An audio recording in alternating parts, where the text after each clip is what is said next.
Institute. He's also passionate about creating and promoting social change using visual arts and design. This specifically is focusing on visual storytelling, and he's going to tell us a bit about it, even in his presentation. He's also the founder of Rawinji Studio, and you can get him on social media as Frawinji. All his Twitter handles is Frawinji. Welcome, Fladwell. Thank you. Thank you. Then our next speaker will be Beryl Muga. She's an interior designer focusing on corporate. This is big business. Trying. Yes, our company is called Swiss Corporate Interiors, based in Syokimau, near the railways area. I hope she did the railways. Was close. She studied at the University of Nairobi, and she has been in the industry for the past 7 years. Welcome. Thank you, Mike. Thank you. Our next presenter after Beryl will be Adrian. Hi there. Hi, everyone. Hi. Welcome. Hi, Adrian. Oh. Adrian is a designer and creative director. He was born in Poland, grew up in London, and he studied industrial design and technology. He's the founder of Nairobi Design Week. I know we have been making noise about Nairobi Design Week just before the pandemic hit Kenya. We were having the Nairobi Design Week, and it was cut short, unfortunately. But I hope you all attended and learned something from him. That's he's around that. And he's also the host of the African Design podcast. He's going to tell us about that a little bit. And he also is the executive producer of a label, the Human Song and Music Video. He loves connecting with people. If you have not met him, then you're not working in the areas where we talk about creatives, like our hubs, our innovation hubs. You always find him there. He loves connecting people, loves ideas and technology. So basically, he's working to produce products, services, and creative campaigns across the world. You can get him from his website, andrianj.online. Karibu sana, Andrian. Thank you very much for the warming intro. I really appreciate it. I'm looking forward to today. Welcome. Then after Adrian, we'll have Mugendi. That one has taken me a lot of energy to suppress the title. Welcome, Mugendi. Thank you. Is new to this forum, especially with our design students. He always interacts with them. Even in the previous meetup, he was with us. Mugendi is an industrial designer and a lecturer, and also a researcher. And he is from the University of Machakos. And also, he's the founder of Holos Creative Solutions, which focuses on ideas, solutions, ideas focusing on social impact here in Africa. And I'm forgetting the word. Is it senator or senate of World Design Organization? Senator, past president. Oh, past president. He has also worked with the World Design Organization, and we are glad to have him with us. And he's going to give us the African perspective or journeys from his experience. So welcome, everyone. Thank you. As I've said, Thank you. Our members, our panelists, time to present. So that's everybody has to mute and then give them the time to present. And if you have any questions, comments, the chat is open for you. And we are live on Facebook through our Facebook pages, either Design Kenya Society or the Nairobi International Design Conference 2020. So welcome. So I'll call on the first presenter, Gladwell. Welcome.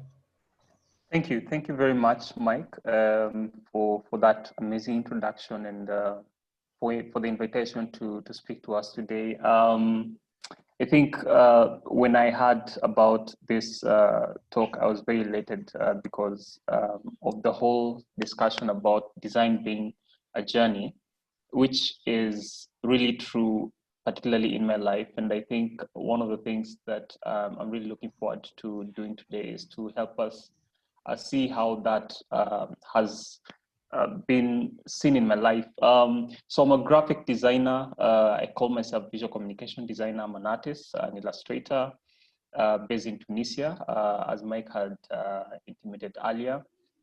And I would like to first of all begin by saying that my design journey has been very winded, and I'm not yet there.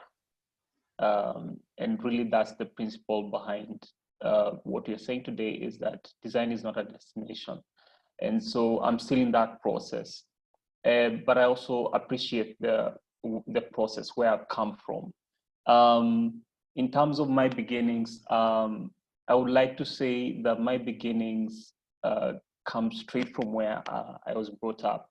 I was brought up in Dandora. And why that's important is that I believe that where God places you, or where you are situated when you begin your life, is very important in your career journey, because it has a bearing as to what passions you have as an individual, what story you're gonna tell as a designer. So I was brought up in Dandora in a relatively humble background. And during that season is where I started exploring my talent as a creative. Started by doing drawing here and there in my school books and all that. And that grew up with me through primary school. And then something happened when I got into high school that was a bit unfortunate in my circumstance, that I did not get the opportunity to do art in high school, something that was my great passion. And that's something that I really, I don't know what to say about it. I would easily say that it was unfortunate, but maybe it was fortunate in one or another, because I was able to explore creativity in other ways. Beyond high school, I got into university. So I did a course in disaster preparedness and environmental technology. So one of the things that I would like to paint about my story is that design is not just about doing drawing, illustration, and all that. It's related to many things. And one of the things I appreciate about doing a course in something completely unrelated to design was that I was able to relate different things. And that has really influenced who I am today.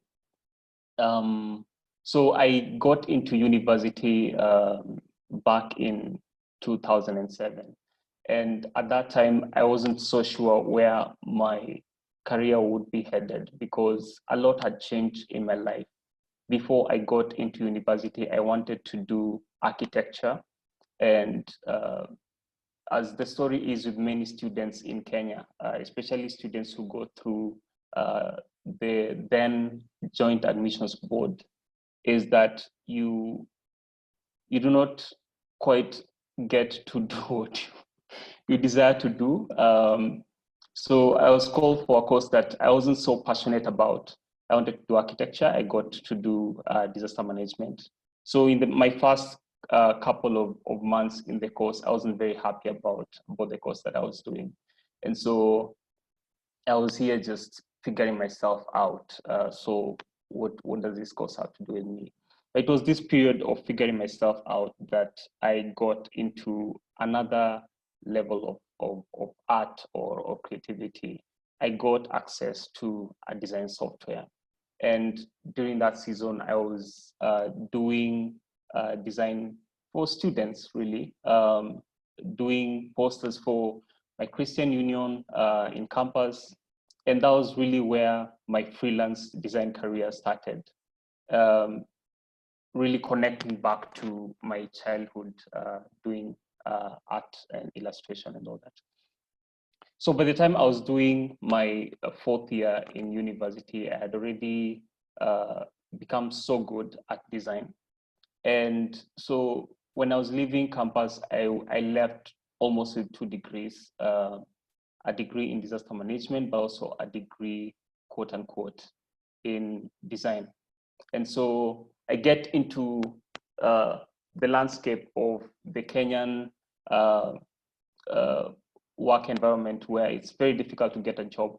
And so in my first year, I volunteer or work with an organization, a Christian organization that basically works with institutions in Kenya to, works with Christian unions in Kenya to mentor students in faith and all that. So I was able to do that for 1 year. But beyond that, I went through a season of not knowing where I would go, because here's a situation where I have a degree in one thing, I have a passion in another. So what happens? And during this time, I'm still doing freelance design because it's a passion. And I then at that time also decided to start to pursue one of the other passions I have in terms of social change. And I started a nonprofit to help educate children about disasters.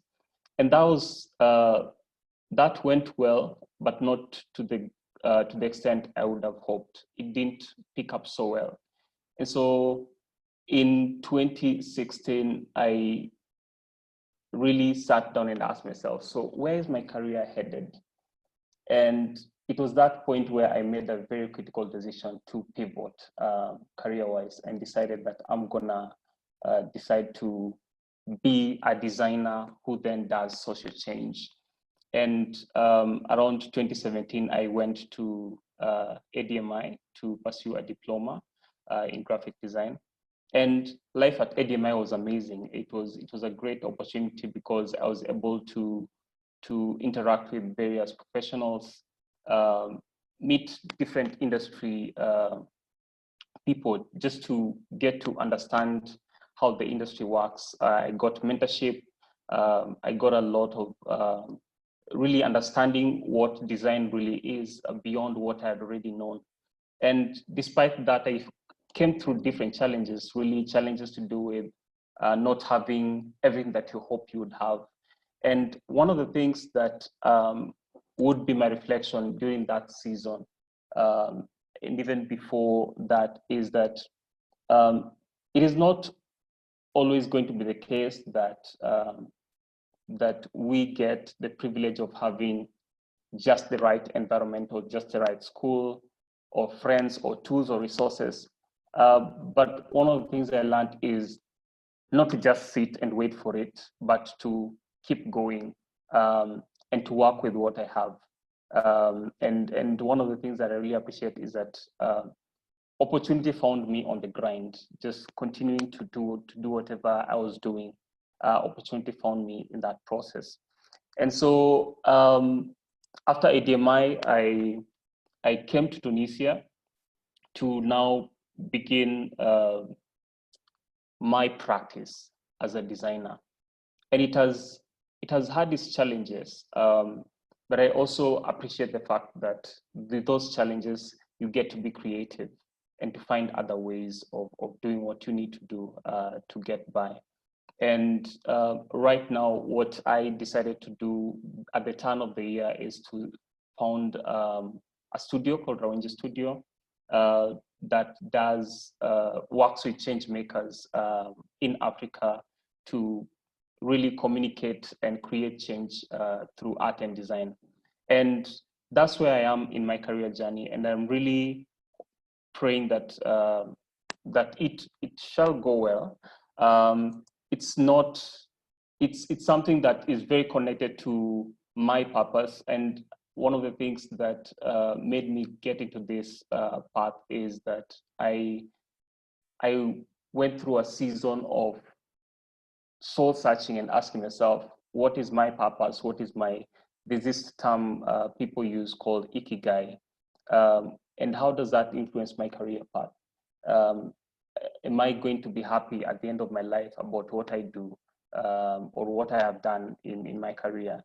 And so connecting my passion, connecting my skills and my abilities and my experiences in the past to be able to come or craft a career path that works for me, I think was very key. And so that's one of the things that I learned works very well. And for me, I think I'm happy at this point to go this direction. I wasn't able to prepare a presentation that would basically show a few visuals of what that journey has meant, visually speaking. But maybe next time we'll get that opportunity. But it's been a great experience going through life and especially going through the challenges that I've been able to go through in school and even beyond school, getting into the field and going through the challenges of not getting a job, doing freelance work to cover for whatever income gaps that need to be there, but also getting opportunities to do great work in that process and learning from it. So in a nutshell, I think as a way of reflection, I think I'll just point one or two things in closing. That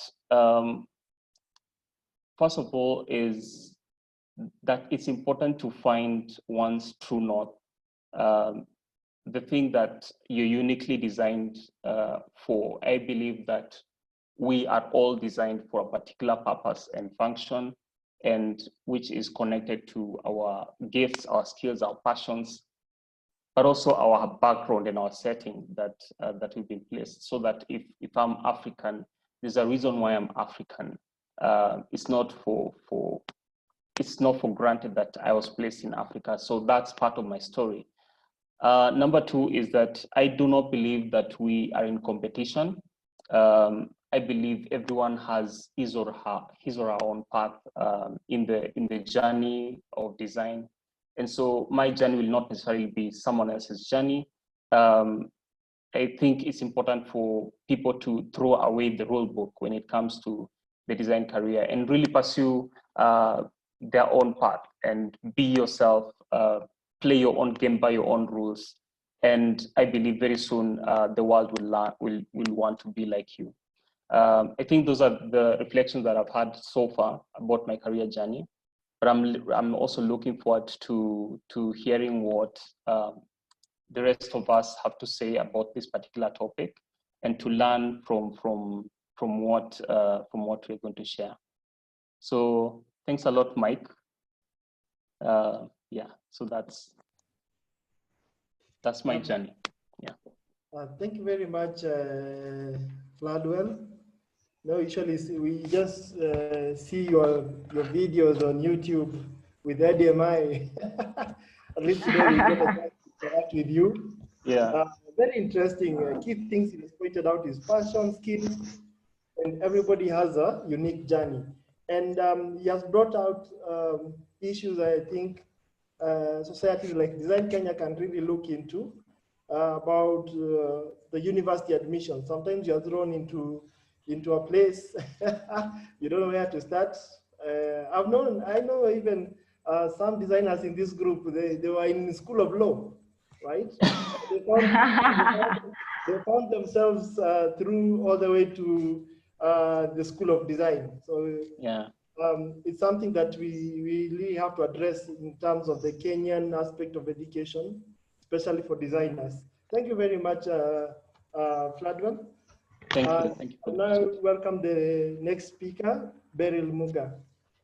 Karibu. Yes. Thank you, Mike. So just like my journey with design started. Please put on your video, Beryl.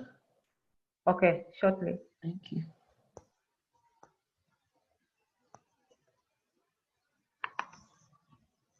Okay, on course. Yeah, so my journey with design started way back when I think I was a young girl. It's not it's not something that I was able to discover by myself. I got to know that through my primary teachers. I remember way back there was still this subject, drawing and design, or art and design, or something like that in primary, a unit. So I remember my art teacher back then when she'd bring assignments, and then she should give me her own book, her own teacher book, tutorial book to draw illustrations, and then she'd use that during her lessons. So I remember that this time the school was trying to build, wanted to build a new library, a bigger one. And there was fundraising and all that. And our head teacher called me, and he asked me if I could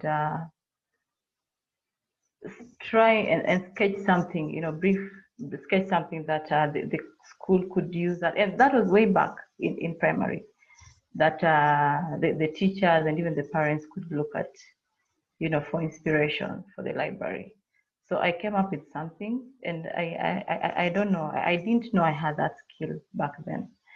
And then when I was joining high school, I remember even certificate, my certificate was written talented girl in art. So when I joined high school, it was so easy during admission. It was so easy for me to find a place, to find a subject.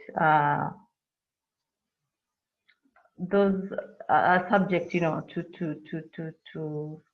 I went straight into design, because the school had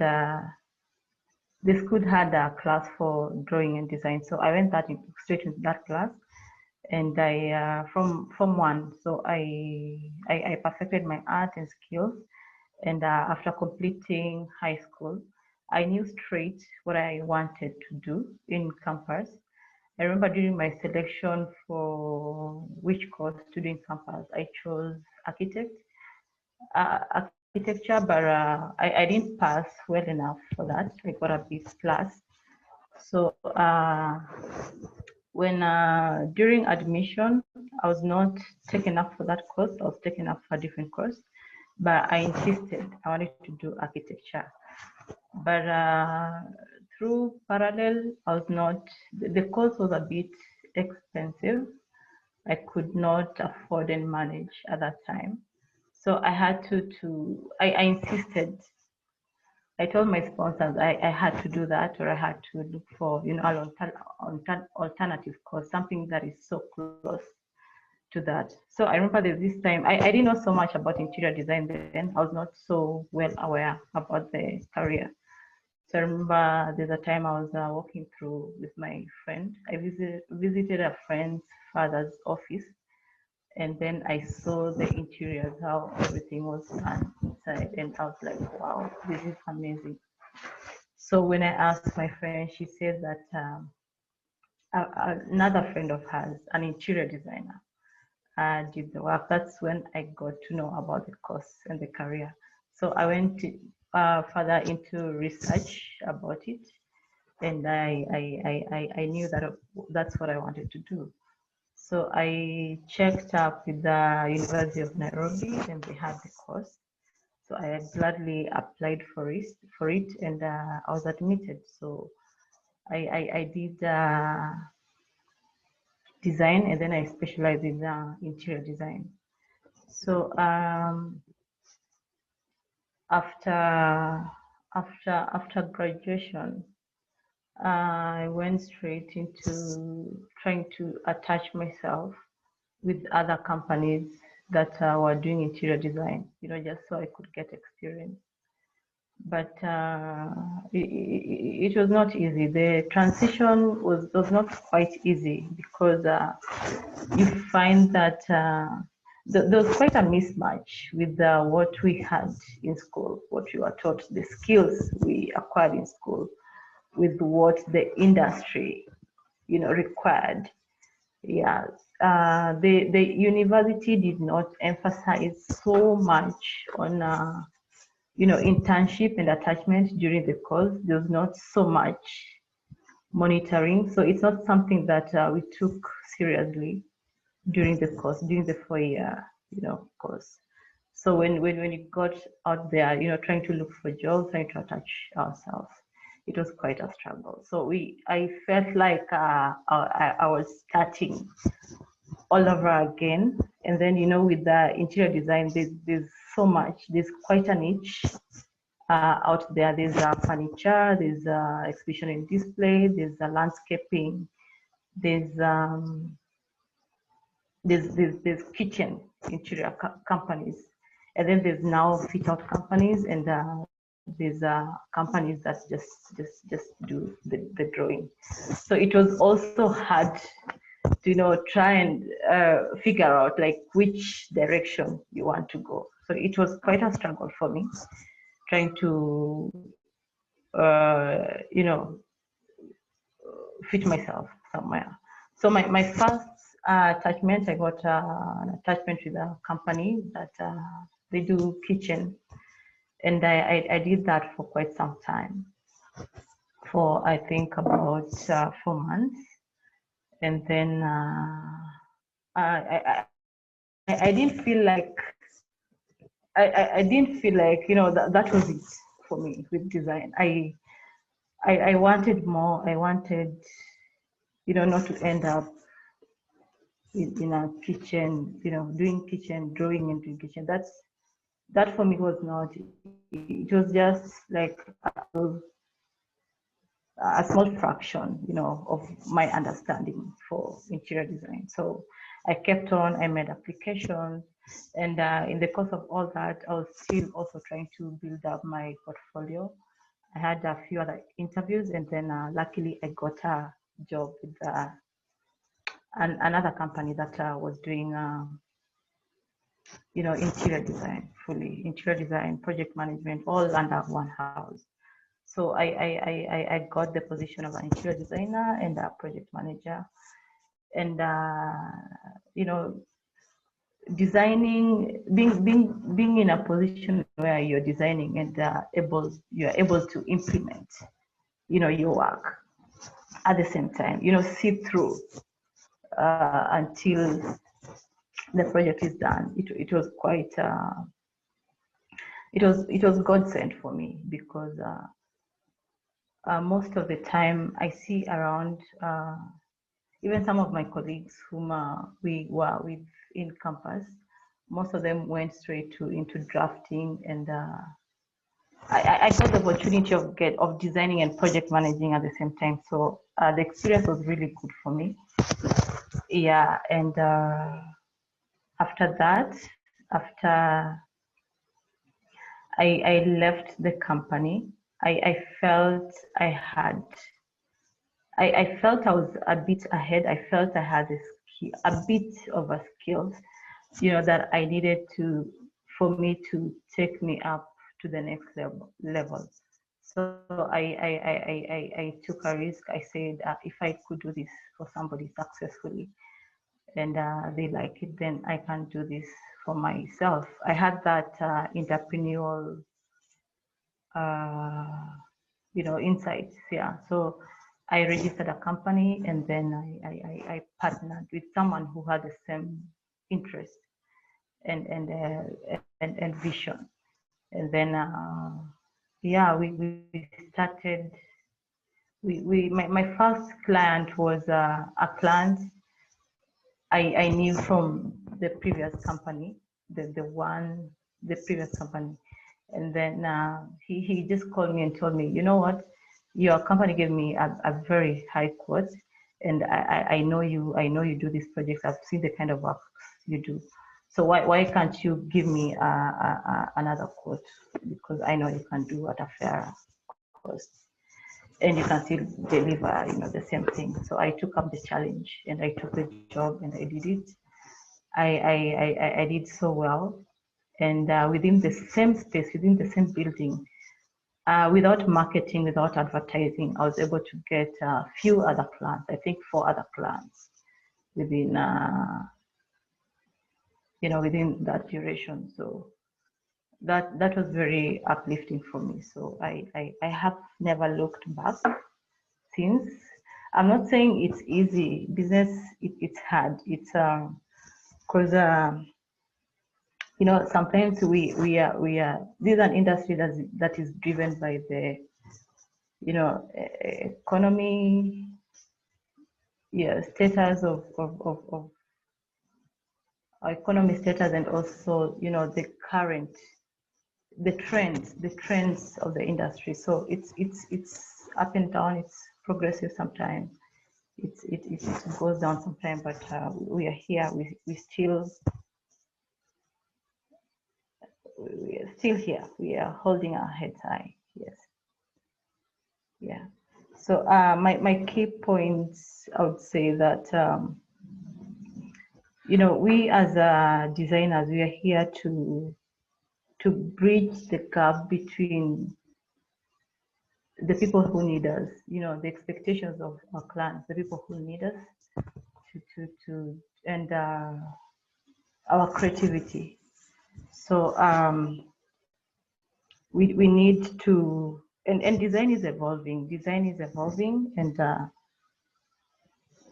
sometimes, general design trends, sometimes they standardize. We see common concepts. Sometimes, simple spaces, monochrome colors, modern designs, but we need to stand still. We need to find our own identity. We need to bring out our own uniqueness. We need to, we just need to embrace our identity, and we'll make a difference. Yes. Thank you very much, Beryl. Yeah. For that detailed journey. You reminded me of our art and craft teacher. I think the unit was art and craft. Yeah, art and craft, yes. Art and craft. Yes. And, at least he taught me carving, a bit of carving. Yeah. And it's very good when we start at a lower level and then you build it up. It's very important. Yeah. And I think thank you, Chesubire, for being able to organize the Art for Schools, whereby we are going back to primary schools, encouraging them that there's a career called design, right? And let students ask you questions from as young as that age, which is very important for somebody's journey, to have a clear transition from all the way from primary school, secondary school, university, and then the job market. Thank you very much, Beryl. Our next presenter is Adrian. Adrian, welcome. Thank you very much. Can you hear me okay? Yes, we can hear you very well. Good stuff. Yeah. So I'm playing around with a new tool today. This is the first time I've used this. As you can see, it's a virtual camera. It's called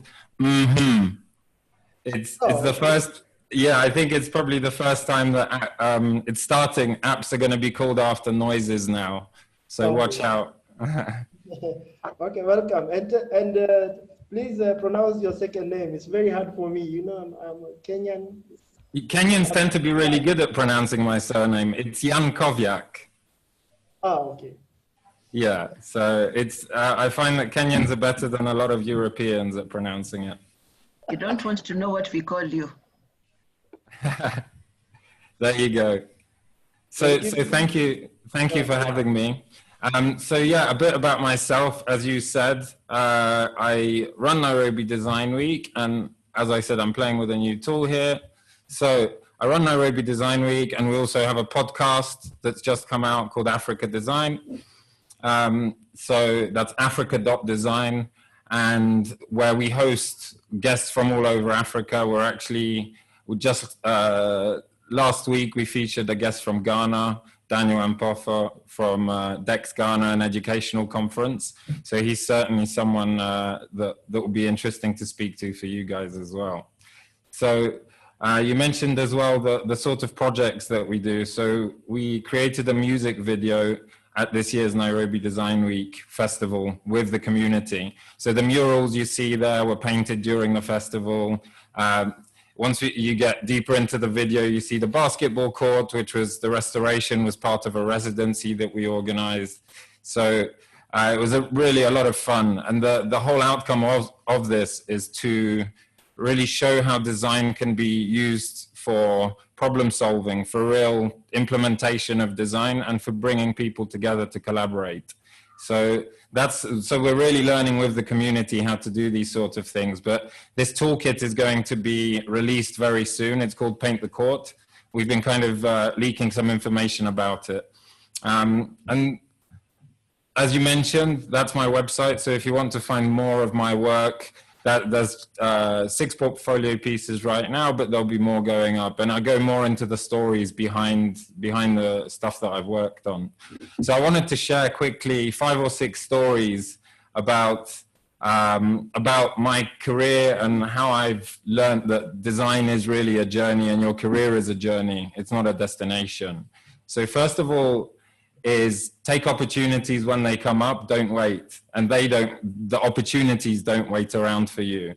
So I remember when I was invited by a friend of my grandfather's when I was 16 to a print shop just for 1 week to put on an apron and find out what it's like to work in a real print shop.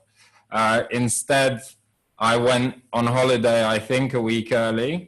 And until this day, I wonder what could have been if only I'd had more experience with printing and print shops. And I think that's an opportunity that I really, really missed. And that apron is still hanging for me, apparently. So also, if you reply to an email late, I've missed out on opportunities and projects before because you get back to someone just too late for them. They need to keep moving. The second thing is adapt your approach. So when I was looking for internships when I was at university, I wrote upwards of 300 emails, and I still have a spreadsheet that I dug up recently that I actually documented all these email addresses around the world of studios I was writing to. And then none of that proved very successful for about 6 months. Eventually, I went to Poland and went for a beer with my late dad. And he started talking to the waitress, being him, and I told her about my problems with internships. She put me in touch with an organization called ISEC, which incidentally has quite a few good branches, I believe, in Kenya as well. And a month later, I was interviewing for an internship in India. And so I ended up going to India for my internship.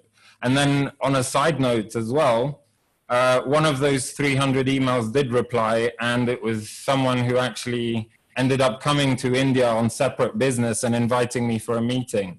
And it was another relationship that came up. So 300 emails didn't get me very far, but going to a bar did. But the point is that it was talking to people and getting out of your environment and changing your approach. And also, Beryl mentioned as well, design is changing. So really something to remember as more entry-level jobs and design jobs become automated. It used to be that you could go your whole career being a specialist in something that you could study at university, whereas right now, the students who are completing degrees, those may not be careers by the end of your career. So as a designer, your task is not really it's not going to be in future to physically draw the lines. It's more to ask if the line needs to exist and then to find the best ways of making that line happen in that metaphor. So really you need to be adapting as you go because the tools that you're learning are going to change. It's really the mindset that's going to get you through. The third one is you never know how your skills and network will fit together, and there is never waste in learning. So I think one of the first times I heard that career is a journey was from a senior vice president at Reckitt Benckiser, my first employer. So She worked for Pepsi, and then she ended up at this company that makes soap. And it really made clear that, you know, everyone's path, everyone's career is very different. And as a designer, I've seen that as well. I've seen that some of the people I used to look up to when I was maybe 16 or 20, I don't see my path being exactly the same as theirs, and I'm happy about that. Another thing is that I got a B in chemistry at my GCSEs, and I never thought I'd need it again. And then my first graduate interview happened to be for a company full of chemists. So these are some of the products that I worked on. So I thought I'd never need chemistry, and then the interview happened to be something where I got to make a prototype, got to show a bit of my understanding, or at least that I understood basic chemistry. And on top of that, my future boss was Indian, and I just spent 6 months in India on an internship. So these things kind of fit together. And if you don't get one opportunity, then it's not the one for you, and you just keep moving forward. The next thing is that do the job before you get paid. And this is the problem that students come out with graduating. To get a job, you need to show experience. To show experience, you need to create. So I remember, again, my Indian boss, Avi, at RB, telling me that to become an associate, which is kind of the level up promotion from an assistant, I needed to do the job of an associate for about 6 months to prove that I was worthwhile paying in the first place. So if you take that back to stuff for your portfolio, if you don't have a particular project, but you really want to work in packaging, just start creating packaging. People will notice, and they'll be interested in your approach to it, especially if you're sharing your process. The next one is find someone you would do anything to learn from. And this is something really, again, came about randomly for me, where I reached out on Twitter back in 2013 to Paul Pollack, who was the author of Business Solution to Poverty. And he was really one of the founders of social entrepreneurship back in the 80s, and started companies like IDE, DREV, etc. And I tweeted asking if they need anything because they were looking for an assistant. It turned out I took an interview. I couldn't do the assistant job because of time difference. So I offered my time to do anything else. And they'd been postponing or delaying creating a website for about 4 or 5 years. So I helped them create a brand identity for Paul, a website. This is back in 2013, 14, and had a really good relationship. And I reached out to Paul's daughter recently, and Paul actually, I was about to, I reached out, and Paul passed away recently, just at the end of last year. So I'm glad I had that amazing experience with an amazing person, and I did anything to learn from him. And now actually I'm working with his daughter again to kind of rework his website so it does justice to his legacy as well. So that's another one. And this is really the last one now. And I know that Professor Mugendi and I have spoken about this as well, but it's make yourself an outlier and then make it seem obvious in hindsight. So there are a few examples. Now, let me explain what an outlier is. If you haven't come across Malcolm Gladwell's book, it's an interesting read.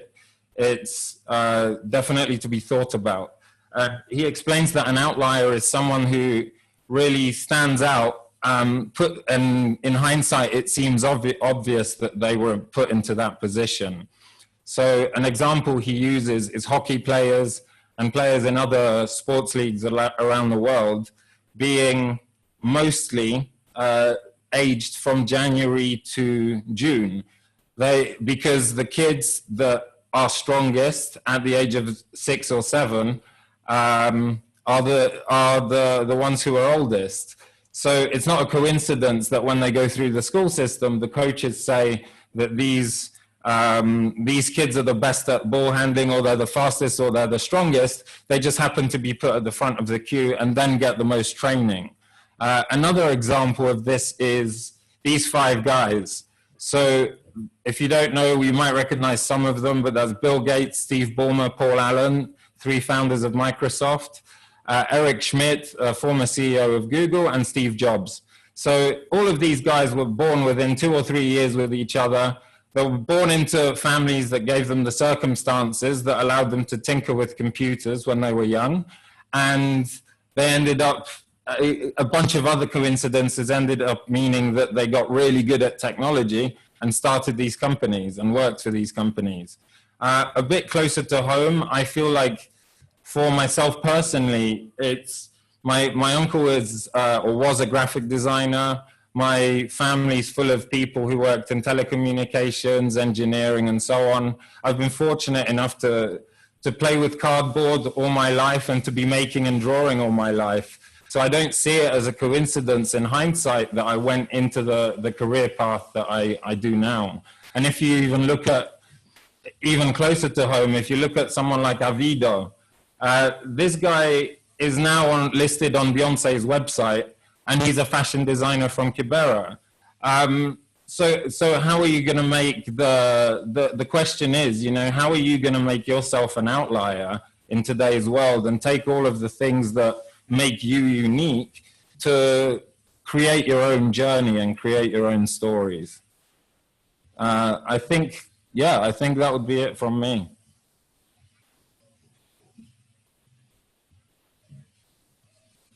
Thank you very much, Adrian. That's a very nice presentation. Very key points, and I think most of the students you have asked these questions before. Thank you very much. We are going to go to the last presenter, and then we'll have the questions and answer session. So the last presenter is Mugendi. Thank you, Mike. Thank you also for letting me speak after Floodwell, Beryl, and Adrian. I think a lot of what I'd have liked to share has already been shared. And also because they're more youthful, some of what they say is a lot fresher. And even though I can still relate to it. So very quickly, the way this particular title for today's conversation speaks to me personally is because design for me is about ideation and making. And journey happens to relate to my own name. Mugendi actually means a traveler. So I see this also, I've personalized it in the sense that I'd like today maybe just to speak very much in the spirit of Adrian's presentation on some of the thoughts that have maybe inspired me and how they've actually changed my own trajectory throughout my career. So the first thing I'd like to share is, Adrian, I feel you. Yankoviak is a very nice name. My own surname, Mtuaridha, has caused many to suffer. So empathy comes standard in that sense. Now, very quickly then, my own journey maybe parallels several epochs. I think I have the advantage of having lived longer than everyone else here. But then also, I'd like to add that that doesn't give me any sense of achievement. I think one of the attributes I've learned that is most important for any designer is humility. Also the ability to learn and being open to learn from other people. Because the minute you start to think that you've arrived is when you stop learning. And there's a gentleman who, I think it was William Dryden, who said that when a person's education is finished, that person is finished. And we know that we learn informally as well as formally. So every single day is an opportunity to learn. And as a designer, you should be incurably inquisitive. You should be curious about what's going on around you. You should be empathic because what happens to others could impact on you. So when you see, for example, an explosion in Beirut, you don't just write it off as something that has nothing to do with you. You can start to think about it in terms of the human toll, but importantly, what design could have done to prevent a catastrophe of that kind. So even if you don't deal with anyone who's involved or even contribute your idea, be consciously trying to find out what you can do. Now, one of my greatest and most influential authors is Victor Papanek. I think every designer, particularly industrial designers, will have read his work as a seminal piece, particularly his book, which he wrote, the copy I have is of 1974. And in it, it's called, or rather it's entitled, Design for the Real World. Now, right there, the title tells you something that is interesting, particularly for us who are in the developing, or what I like to call the majority world context. He says that there are professions more harmful than industrial design, but only a very few of them.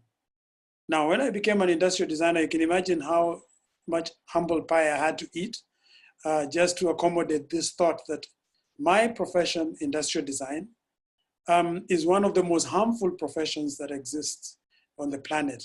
And that sent me on a quest to try to find out how is it that we as designers believe that we are part of the solution, but actually many times we are seen to be part of the problem. I'm not going to get into too much of the detail today, but maybe it's just a way to ask, instead of creating more things that impact on the environment adversely or cause people to feel less secure because you're pushing standard of living as opposed to quality of life, we need to start to think about things like designing for well-being and so on. And this COVID-19 pandemic has actually brought some of these ideas back, that as much as the world may have progressed technologically, the last mile is still a human mile. So it's important for us as designers to constantly be challenging this idea that we could be part of the solution. So I started off my life in Kenya. At some point, I lived in the US and was inspired by the technology of that land. And so my journey towards design actually started in technology. And then eventually went back into Kenya. At some point moved to India, like Adrian. I spent 2 years of my life in India. And then when I was in India is when I actually had a massive existential crisis as well as an epiphany of grand proportions, I have to say. It was when I was in India that I realized that Africa is not poor. It's just that we don't have a lot of money. And that right there became quite an interesting notion for me, because I found generosity of spirit in India that I could not even imagine. The Indian people in their graciousness forced me to interrogate this notion of poverty and what it means to have and what it means not to have. And I came to the realization that ultimately worth is measured in human relations and how people feel about the world that they live in and the relationships that they share. So I came back into this country with a newfound love for the continent of Africa, as well as a newfound respect for humanity in general. Just the idea of appreciating how resilient human beings are. And so I started on a new journey, because coming into industrial design, my passion originally was in the technical aspects of industrial design. To be specific, I had done something called advanced ergonomics. I think everyone knows what ergonomics is, which is the study of how human beings relate to work and their environment. It includes measuring people's body parts to accommodate them in design, a branch known as anthropometry. And that was what fascinated me at the beginning, which was very statistical, very mathematical, and very scientific. Mike and even Albert, who I saw earlier on, can attest to the fact that I have since almost made a U-turn, not quite completely, but I'm now more concerned about people in totality, in holistic settings, not just aspects of people, but people in their context of life, love, and even play. So this is where I'm at as we speak. My current journey is again inspired by this idea that we need to tell our own story. In fact, Chinua Achebe puts it very nicely. He says that until Africans have their own historians, tales of the hunt will always glorify the hunter. And so I put my hand up and I said, I'd like to volunteer to be one of the historians of Africa. So this led to this idea of embracing Africa with the K, which was alluded to by Mike earlier on. And it's a deep philosophical device. It's not superficial at all. But what it does, it tries to add to the debate on Africa where Africa with the C is, in a sense, Africa is seen from the outside in. This is Africa is seen by the rest of the world. And some of it is true, but some of it also is misunderstood because people have these prejudices and preconceptions about this beautiful continent of ours. Then we realize that Africa has over 2,200 indigenous languages, and none of those languages spells Africa with a C, but with a K. And around that, there's a whole epistemological debate about Africa then being seen from the inside out. So this is what Africa, and thanks Adrian, I see Africa with the K right there in Africa Design, very good. So that's the point that I was making very graphically there. And so as we keep talking about design, then we need to realize that design is a very sophisticated and nuanced profession. It talks about products, it talks about services, it talks about solutions, and ultimately about user experiences, which is the touch point between all those things that I've mentioned and the human being. So that no matter whether you have a phone you're using, there's a point where you experience it as a user. If it's a website, there's a point that you do that.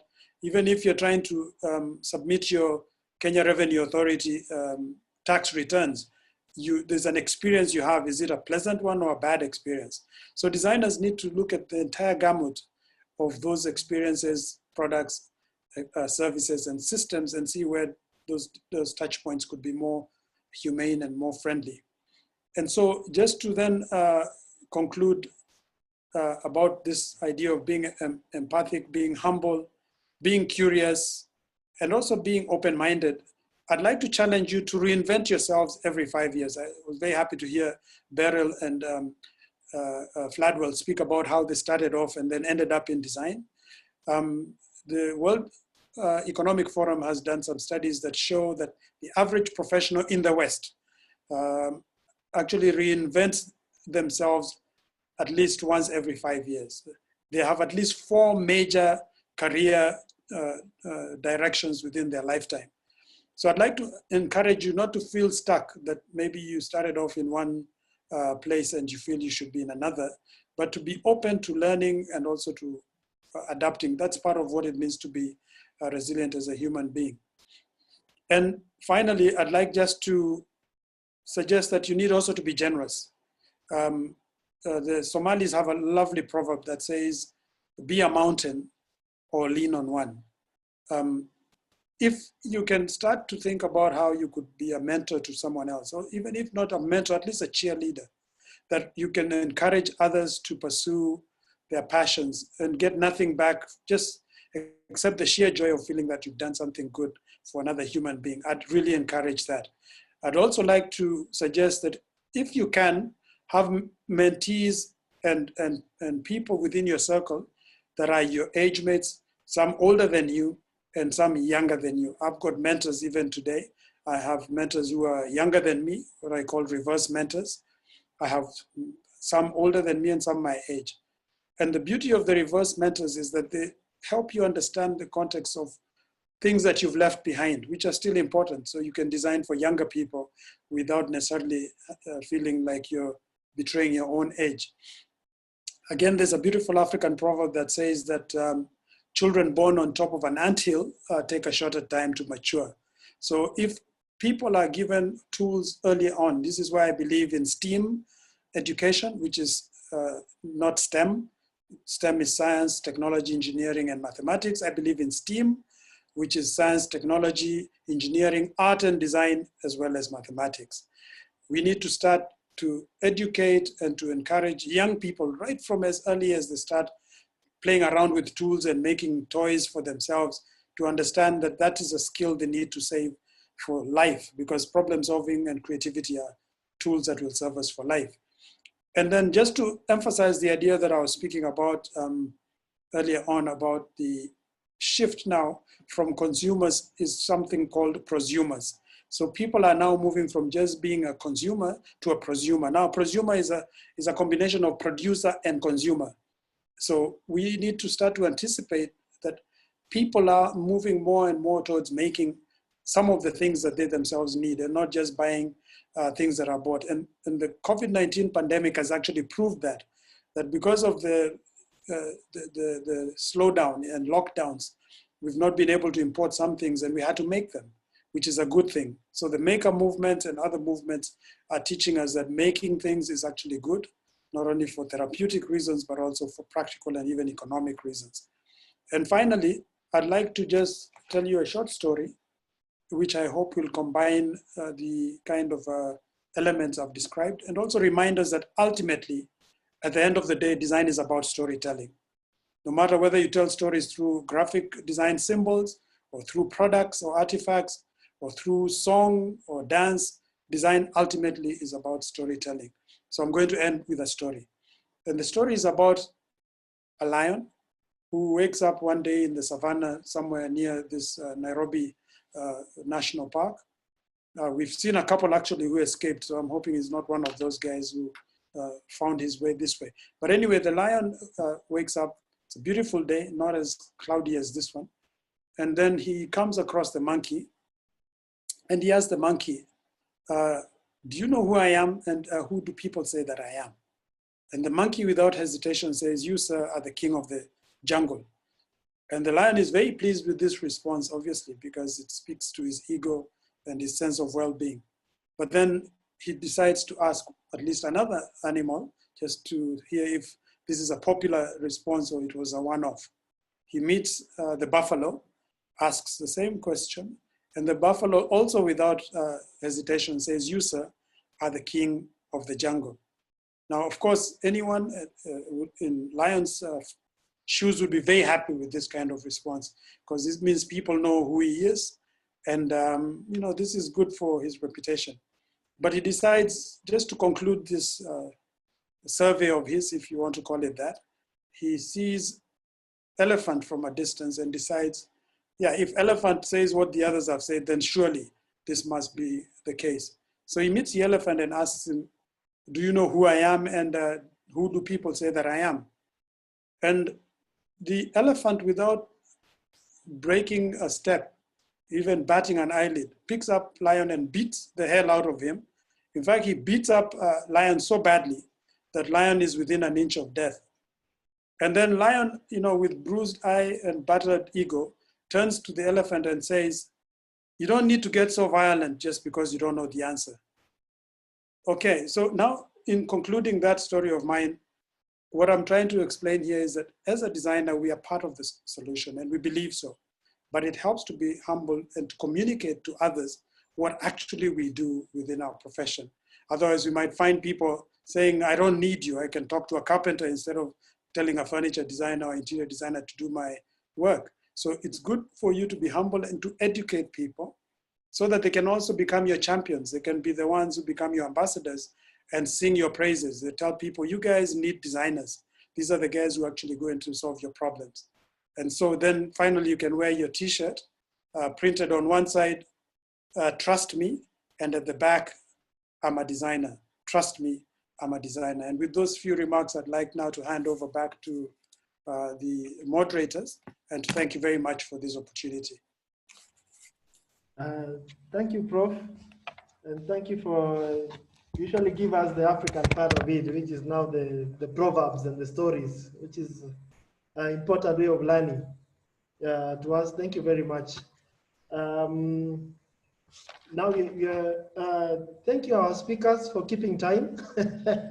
We are moving on in a very good speed and time. Thank you very much for keeping time. So I'll go to the question session, and I'll ask Chesubire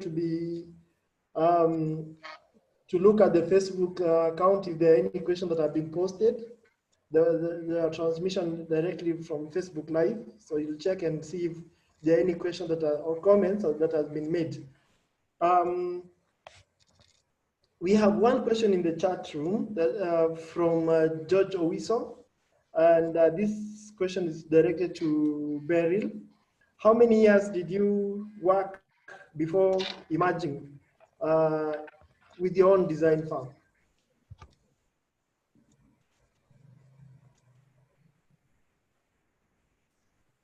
Beryl?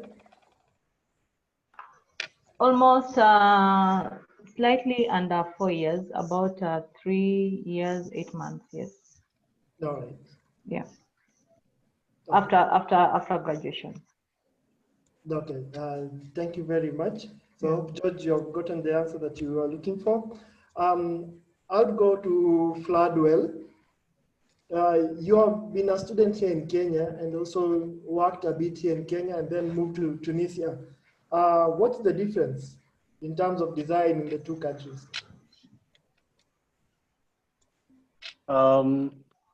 That's I think that's a difficult question. I think basically the difference is in the languages people speak, but then there are similarities all over. By language, I mean one of the things that influences design is social culture,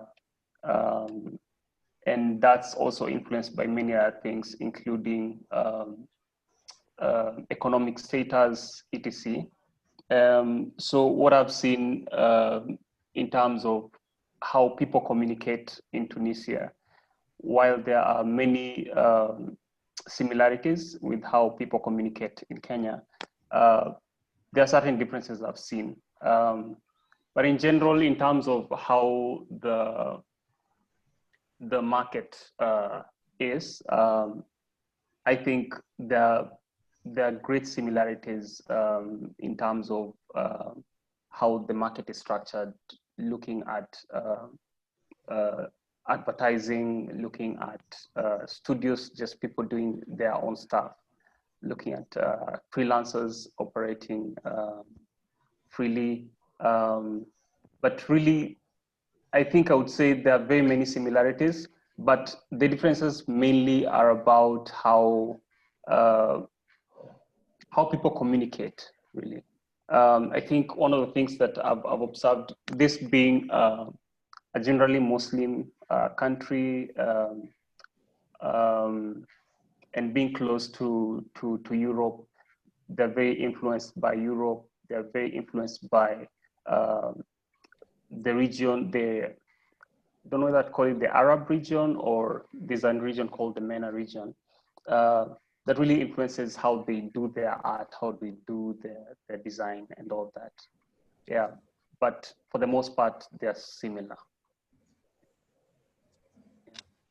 Thank you very much, Fladwell. I'll now take Chesubira. You had a couple of questions. Yeah, one of the things that had come to mind in some conversations, even before we started, is just the question of how does one identify opportunity? There's something that Adrian said. He said, opportunities don't wait for you, take them up when they come. But one of the things you find when you're talking with people is the question of how do you actually identify which opportunity to follow? Maybe you can figure out who can answer that question. Adrian? I can try. It's a tricky one. It's a good question, though. Well, the thing is, I think the earlier you are in your career and the less focus and commitment you have to certain things, that's also an opportunity to explore different fields, explore different aspects of those fields. And, maybe if you're, like I said, if you're building up a packaging portfolio, then try that. And if you might get a job in packaging and really hate it, and then you're not starting from scratch because you've learned a lot of stuff anyway. But I think to find opportunities, it's a lot of the time it's a case of reaching out to people and saying, hey, how can I help? I think it's up there on the board. That's the question you kind of have to ask yourself every day, and how you can help people. And if you ask them that question, and then they can open up and actually tell you, and maybe, like with my example of Paul Pollack, it was really a random thing. I tweeted at his team or, his Twitter account, and then it kind of kept going. So these things, sometimes it feels as well, I think you may go through patches in your career where you feel like there's a serious lack of opportunities. And then all it takes is one day or one phone call, and suddenly your spirits lift. So it can take 300 emails sometimes, but I guess it's kind of as well understanding what the opportunities are in today's market. You know, a lot of people are working remotely. That gives you an opportunity as a designer in a particular place to broaden actually your market, because now you're not just limited to one country perhaps. I was speaking recently to someone in Russia, and the feedback from their community, from their designers, was that it proves their point that we should all be working from home remotely on our computers and doing, or not even on our computers, but making from home. So in Russia, there seemed to be a consensus that, you know, we're already kind of looking into the future, and that's how it's going. But that's not to say, you know, not to discount crafts and things that are done in person, because those are going to be extremely important as well. Maybe Mugen, you can take the same question. Opportunities. Yeah, I actually believe there's a designer for every client and a client for every designer. And I think Adrian's point kind of illustrates that. You need to be tenacious as well as a bit realistic, in the sense that you don't drive yourself crazy, but you need to remain ambitious in the sense that you believe it will come to pass. I'm saying this because what inspired me to study industrial design, for example, was I just loved cars. I still do, but I think I'm a bit more realistic now that I've realized some of them do bad things to people. But you need to, if you love cars, then take time. You know, that concept of the outliers actually is very true. You know, you sketch them, you study them, you hang out at exhibitions and expos where cars are on display. When the new ones, like now there's the latest Land Rover Defender. I don't know if you've seen it, but it's beautiful. I saw it in the flesh yesterday at the waterfront, and I was fascinated. So you have to bring the idea that is in your mind into reality. In a sense, you have to interact with it in the physical domain. Otherwise, it remains like a dream. So my advice would be, of course, be realistic, but do what you can. If it's going to an expo, if it's going to a conference, if it's going to a symposium, if it's you hear someone who you really admire is going to be speaking somewhere, just find a way, save up, go there and find a way to connect with that person. Follow them on Twitter. You know, find out what their pages are on Facebook and other platforms, and follow them and start to have conversations with like-minded people. So what I want to advise finally on this point is have at least one positive friend, a friend who's positively minded, someone who, even if you tell the craziest ideas, they actually believe in you and they encourage you, because there's so many naysayers. And if you hang around such people, your dream will die before it's even gotten a chance. So, you know, share it with positively minded people. People will also help you connect with these ideas, tell you, I saw something, I sent it off to you, I'll take you there, let's go together so we can have a conversation. And you find that actually keeps it alive. And when you get a chance, even if it's on a pro bono basis, do something in the area that you're interested in. And then eventually that is going to, the opportunities will come. I firmly believe in that.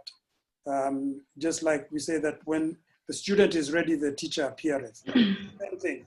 When the designer is ready, the client appears. I know that might sound a bit simplistic, but actually it's true. If you're honing your skills and you're preparing your mindset and you're well informed about the thing that you're interested in, when someone presents themselves to you, they'll just be blown away and they'll know you're ready. And I think Beryl was a case in point when she was asked by a client to give a quote, and she was able to honor that faith that the client had in them. So just to take that question a little bit further, Emmanuel asks, is it okay to turn down an opportunity just because you think you have not built enough skill or capacity to execute? Since I still have the mic, it's not as impressive as Adrian's, but I'll give it a shot. My thinking is one needs to be honest, because integrity is very important in this business, because you're not doing something like hit and run, fly by night kind of opportunities. So what you need to do is be honest with your client and tell them, this is where my comfort and confidence goes, but I'm willing to try if you're willing to take a chance on me. Because the philosophy that I would like you to embrace as designers is under promise and over deliver, not the other way around. Don't over promise and under deliver, because that impacts on your reputation. And we know that the best jobs are the ones that come through a referral system, where someone says, hey, you need to speak to Gladwell. He's the guy who will actually do this thing for you. And so you'd rather be honest about your limitations, but also be open to saying, this is an opportunity for me to up my game. And I'm willing to take a chance on it if you have faith in me. But this is me realistically telling you what I've done before, but I believe I can, given the right kind of support. And many clients are very happy because even they haven't gone into some of these spaces before.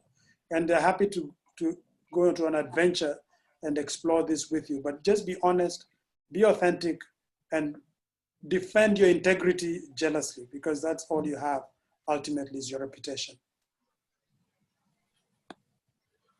Beryl, did you want to add something? Yeah, I'll just say, I'll just emphasize on the fact that just like Professor Mugendi says, you be true to yourself. Tell the client what you have, what you can do. Be humble. Yeah, like for example, for me, when I started, I think I was very clear with the client from the word go that I don't have all that formality. Yeah, this is what I have. Yeah. So just be clear and yeah, be honest. Yeah. Perhaps. Because reputation is everything. Reputation, it goes wrong, you stay in it. You do your best, you're able to get the next and the next and the next. Yeah. So build on reputation. Yes. All right. Yeah. Gladwell?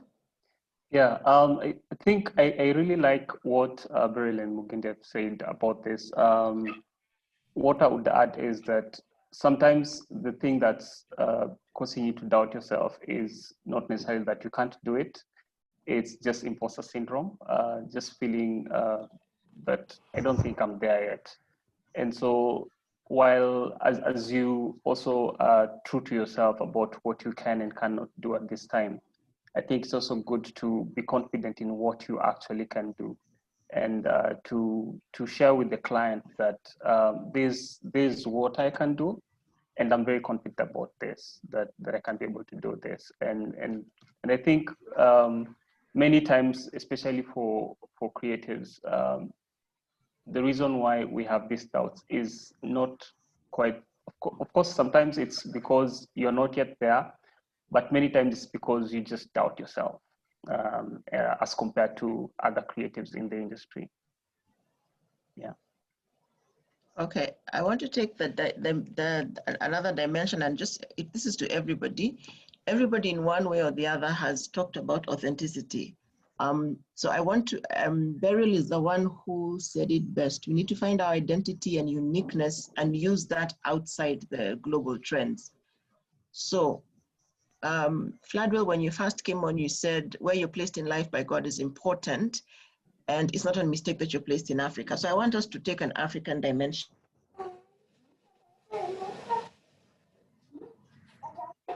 Mm-hmm. Chesubira?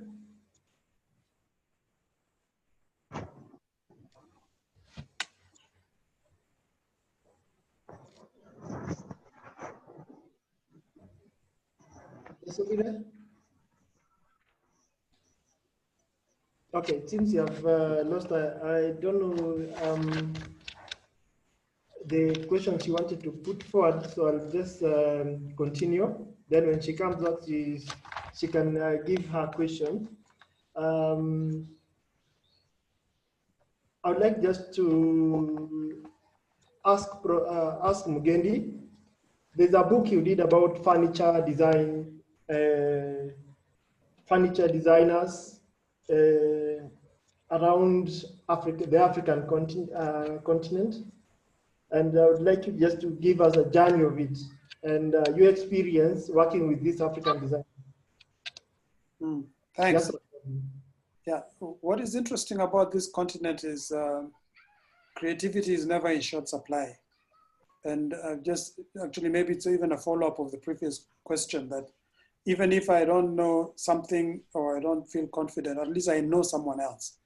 And so this book was inspired by the idea that we could showcase 50 African designers as well as Africans in the diaspora. So we were very inclusive in that idea, because there's a lot of Africans that are not on this continent that are doing things that are still inspired by the African aesthetic.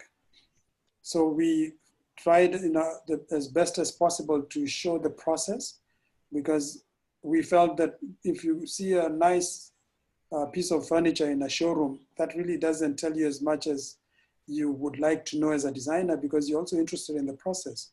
Like, what inspired you? Show me some sketches, even if they're thumbnail sketches of how your process began, because that's of much more value to the design community. And so we're fortunate in that we're able to cover quite a number of the African countries, ranging from furniture to architecture to interior design, industrial design, and even you can call it electronics, like the brick, which we featured also, which is used for connectivity.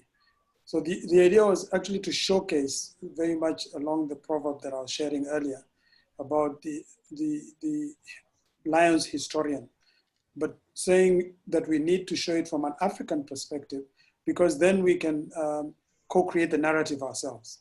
Otherwise, if you ask someone from Europe to come and say, who are the best designers in Africa? They'll use a Eurocentric perspective, because that's what they're used to.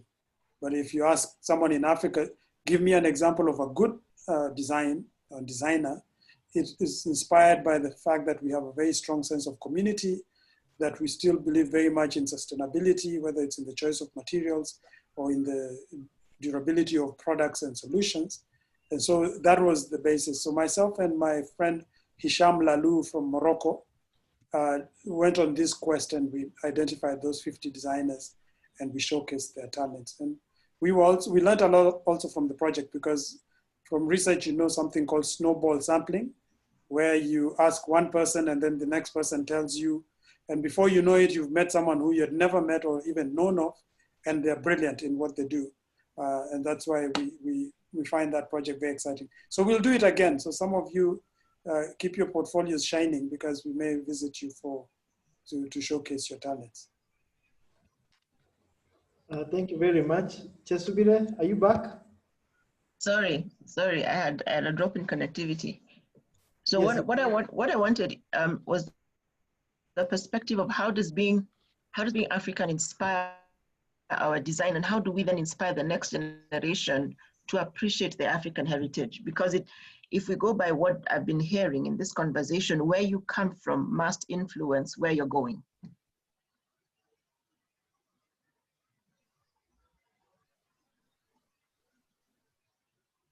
So anybody can go.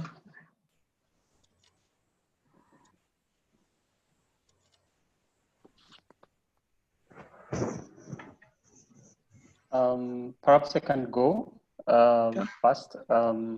I think that's true. I think it's important, and I think that's how it works. That where you're coming from really inspires where you're going, because it's creativity builds from what's already existing and what you fed your mind with. And so if you have existed in a slum, if that's your background, then I think that really influences the things you think about on a day-to-day, despite the fact that, yes, you may eventually get exposed to other environments, that still sticks with you.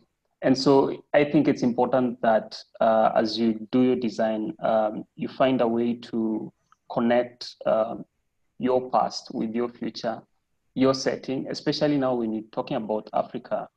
I think there's no better person to tell the African story than Africans themselves. While it's possible for someone who who has existed outside Africa to come for a couple of months and stay within the continent and to learn a couple of things. I think the person who can really tell that story and do it justice is a person who's been in Africa for a longer time and has experienced the people, the culture, the history, and he can speak about it in a language that is understood by people here. And so I think that should then influence not just in design in terms of communication, but also in terms of the things we do. And it also really helps us to be unique.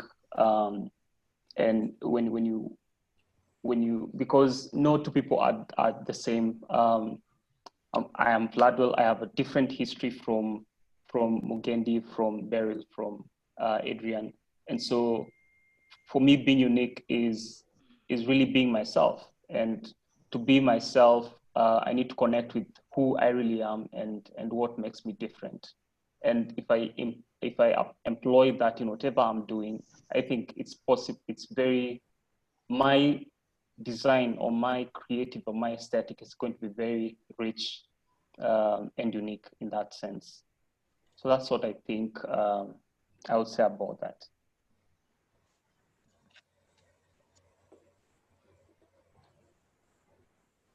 Okay, another perspective. Okay, from my point of view, I think I want to contradict a little bit. I want to say that I don't think our concepts and creativity have to come from, from who we are or where we come from, because arguing from the fact that as designers we are here to solve a problem, to give solutions to the people who need it. Sometimes we have to balance between our creativity and somebody else's and the other person's expectations. So I think while we are Africans and while we have a history and while we have a past, we still have the freedom. We have the freedom to put our personal touch, but also still meet the expectations of our clients, because they don't always need, African touch in our creativity. So for me, I think it should be a balance, while we are inspired by being Africans, we also need to just have that freedom to do our, to expand. Okay, back to you, Chasubira. Okay, thanks for those ones. We have a question from Facebook. When it comes to portfolios, is it better to show all your work or just your best work? I'm happy to take that one and show my face. There we go. So it's a really good question. It's always about showing your best work. The one sentence that kind of changed my thought process about my portfolio when I was younger was hearing that you're only as good as the weakest work in your portfolio. So when you're sending a portfolio or sharing a portfolio, that's what represents you. So if people see amazing things and then see one project that really isn't, then they might judge you by that one project.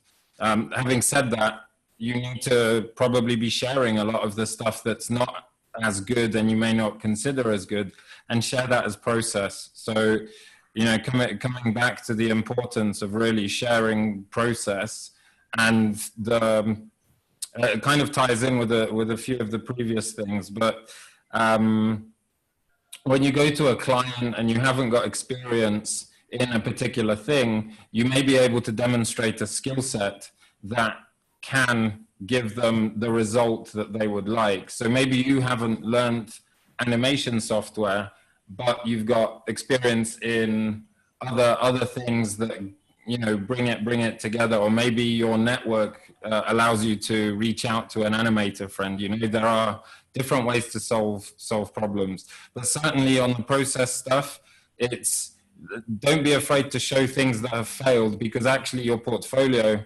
the key thing about the portfolio, although you're showing your best things, you're more importantly showing how you got to those things.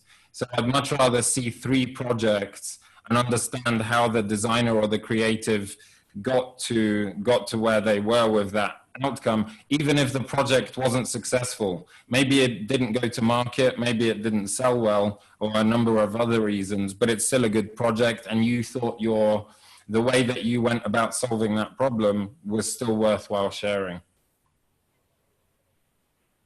Fantastic. Any other contributions on that one?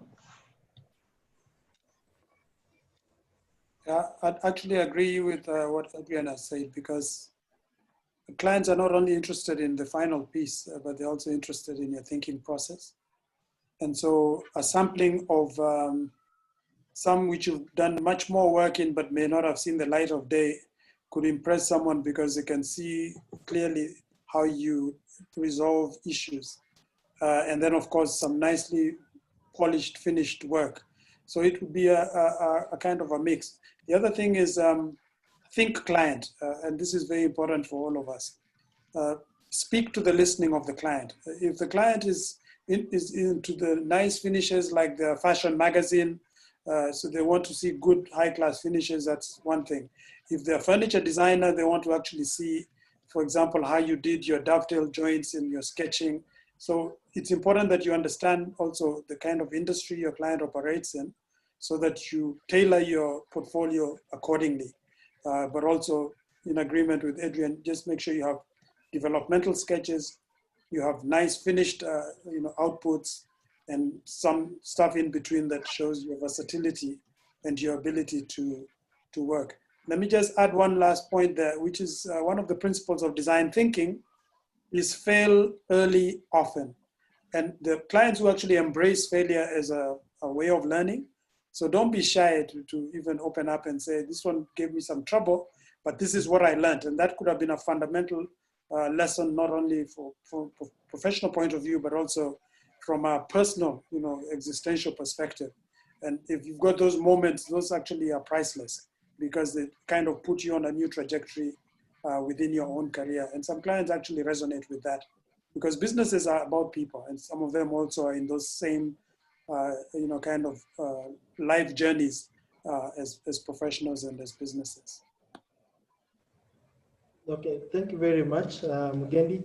There's a question from Moss, and he's asking, he'd like to hear the speaker's perspectives on being paid by exposure. I think this has been a hot topic this week. So any speaker any panelist can take it. Perspective on being paid by exposure. This week it was about Art Cafe. We'll give you space, you do some graphics for us, and we'll give you coffee for free. I'm sorry, I'm going to be one of the not very supportive people about that. I actually don't believe in free pitching as a matter of principle. I feel that people take advantage of young talent because of your eagerness to get exposure. And what I would actually want them to do is to quantify that exposure. What does it give you? If it's not in cash, what is it in kind? Can that exposure be translated into cash or into commissions? If not, I feel I'm being taken advantage of. And as a young professional, I know as much as you want to be exposed, it means you're selling yourself short. And in principle, I don't agree with that kind of model. And I would defend it quite aggressively, to say anyone promising you that is also taking advantage of you. Another perspective, the last perspective.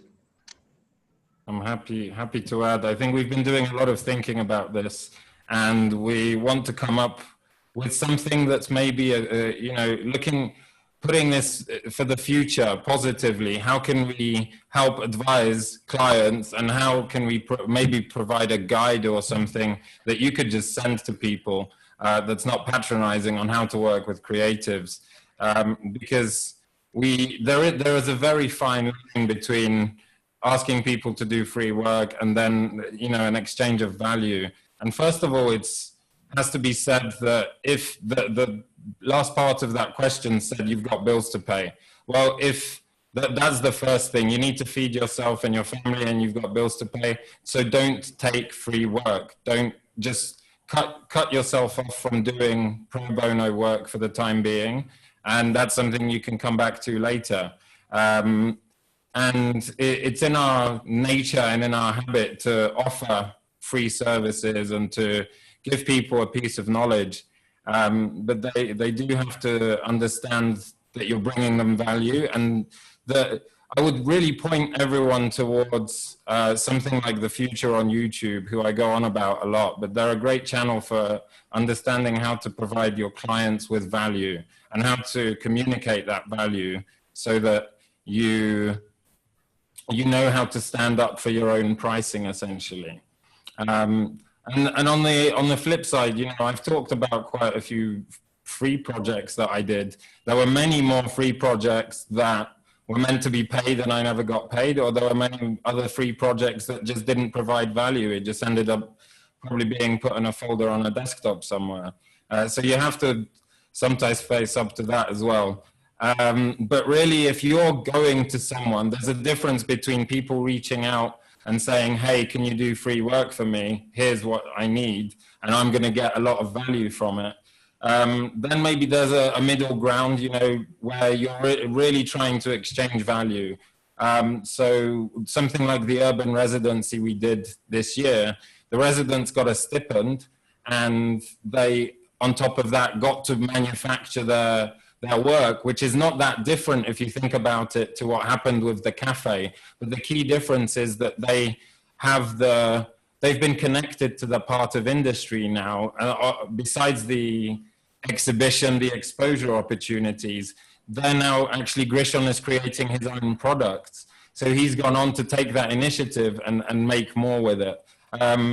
So I really feel that things that have given me value have been when I've reached out, like I said, to people who you really want to work with and offer to help. And then if they try taking advantage of you, then that's not a good thing. But, you know, there's a balance that just comes with time, I think, and experience, and some flops. Thank you very much, Adrian, for that. Answered very well. Ladies and gentlemen, our time now is running short. So I'll invite the speakers to give us their parting shot. Then I'll invite Malaki, the chairman of Design Kenya, to give also us some remarks. So I think we'll go the order the way we presented. We'll have Gladwell, then Beryl, Adrian, then Mugendi. Gladwell, parting shot. Yeah, so first of all, just to say thank you, Mike and team, for this amazing opportunity to share our thoughts and our stories about the design journey. I've learned a lot from this session, even as I was sharing. Thank you very much, Prof. Mugendi. Thank you, Adrian. Thank you, Beryl, for your insights. I think in general, I'm encouraged that design being a journey, it's not something I don't know how to put this. Design being a journey, it's something that we should enjoy the process of, yeah, and not really stress ourselves about where we are at the moment. Whatever you're going through at the moment, really find a way to enjoy it, and I think at the end of time, you'll be able to look back and say, yeah, I think I love where I've come from. Yeah. So thank you so much. Thank you. Thank you. Yeah, for me, I would say that we are creatives, we are designers, we are empowered by design. So as design evolves, let's keep up with the pace. Let's try and go an extra mile, and yeah, let's embrace it. Let's embrace design. And also let's try to help, those who are coming up, like Professor Mugendi said. Let's support, let's encourage them, let's show them the other world of design. Thank you. Thank you very much. Yeah, so actually maybe a continuation as well of what we were just talking about, that, creatives tend to offer value at a much younger age than a lot of other professions. So you can be a world-class 17-year-old graphic designer, but it's very much less likely that you'll be the same as a doctor or anyone else. So and at the same time, you can start much later as well, and I think I've covered really a lot of the points, and I really appreciate the conversation here with everyone.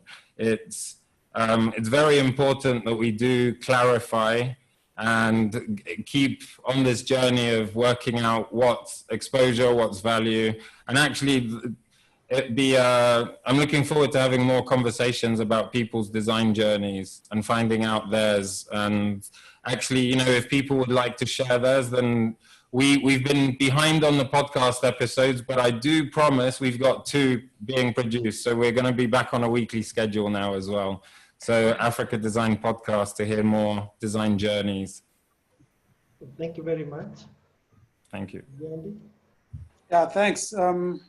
Everyone has spoken wise and very practical thoughts, which I'd like to echo. But I also wanted to add that design is not just an activity, it's a lifestyle and it's a mindset. In fact, I have a slogan which I usually put in any room that I work in that says, design, redesign, or resign. So if you're not designing or redesigning, then resign, because really, as a designer, you can't switch on and off and say, now I'm thinking like a designer and now I'm not. And finally, just to challenge us to not think only about the design journey, but also designing the journey. Some of us just find ourselves on a journey, sometimes tripping into something that we hadn't planned. But if you sit down and actually plan it, design it, and build in all kinds of opportunities for redesign. Because like in any good design process, sometimes the first prototype doesn't really work well, so you go back and you redesign it, and ultimately you get something that works. So just to be kind to oneself and not to be too harsh, don't be your worst critic, because you need to know that life in itself is just like a design journey. Thank you. Thank you very much. Thank you, our speakers.